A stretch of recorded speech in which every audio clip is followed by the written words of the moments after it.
So here we're looking at A.J. Ayer's Language, Truth, and Logic, page 141. He's talking about Berkeley and what was wrong with Berkeley's subjective idealism, which was a kind of proto-phenomenalism that had some internal incoherence. So A.J. is really just taking J.S. Mill's phenomenalism to its radical conclusion. He's going to dissolve the self. He's going to dissolve the so-called subject into the phenomenal stream. But we'll work up to that. So the main thing is, first, the material thing, it doesn't have to be constantly perceived to have existence, because it's a logical construction. So basically, to say that a material thing exists is to say that certain sense contents are possible. So sense contents for A.J. are neutral, they're not mind or matter. He discusses this earlier in the text. I would just say this is raw sensory presence, and then we impose, we kind of impose the discrete on the continuous. We categorize this raw presence into things that are then called either mental or physical.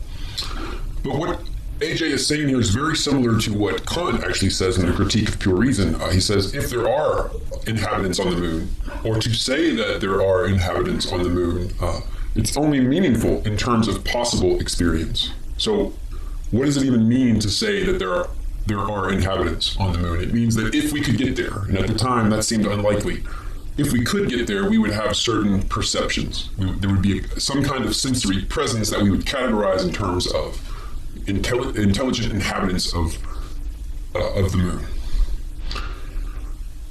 So a material thing, a physical thing, it's a logical construction, and it really involves possibility, the possibility of sensory presence. Of course, that possibility is sometimes actual, which inspires, you could say, the creation of this logical construction. But then we move on to the radical part.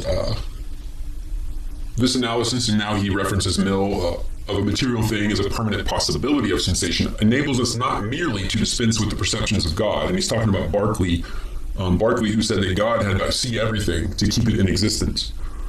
So we don't need that anymore. But also to allow that people can be said to exist in the same sense as material things. It is, I think, a serious defect in Berkeley's theory that it does not allow this.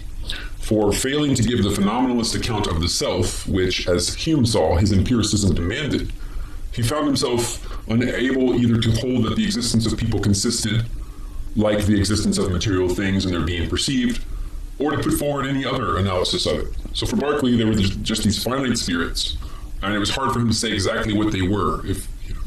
We, on the contrary, maintain that a man must define his own existence and the existence of other people no less than that of material things in terms of the hypothetical occurrence of sense contents. Now, that's very radical because this is very close to Wittgenstein's Tractatus. So the empirical ego, the worldly self, it's a body that only appears in a system of neutral phenomenal streams. It has no secret being. It's another logical construction. It's another entity in the world.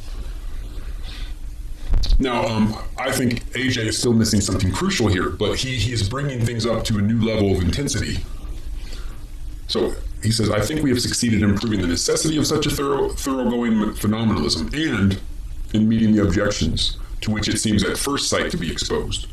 So I would say that phenomenalism tends to be misread. It's interpreted in terms of Berkeley's subjective idealism, and it is objectionable in that form.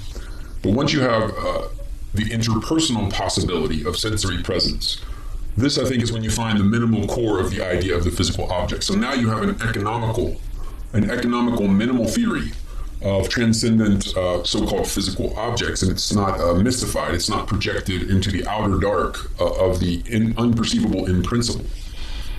Now, what I would add to A.J. here, or what he's not, he doesn't bother to cover the strangeness of just the presence in the first place of this sensory stuff. So, what I would add from a Heideggerian point of view is that, the deepest form of the self would be world from perspective. And I think that this is roughly equivalent to a neutral phenomenal stream, but Ayer's not really interested in this question, but he takes us right to the verge. That would be the next thing to ask.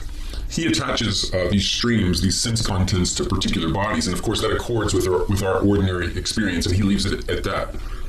He doesn't really dig into exactly how a body, which is obviously dissolved here into logical constructions from sense contents, how the body is a very different thing from the phenomenal stream itself. But what is implied here is a fundamental ontology of a system of neutral phenomenal streams, and I would say in a potential infinity of such streams.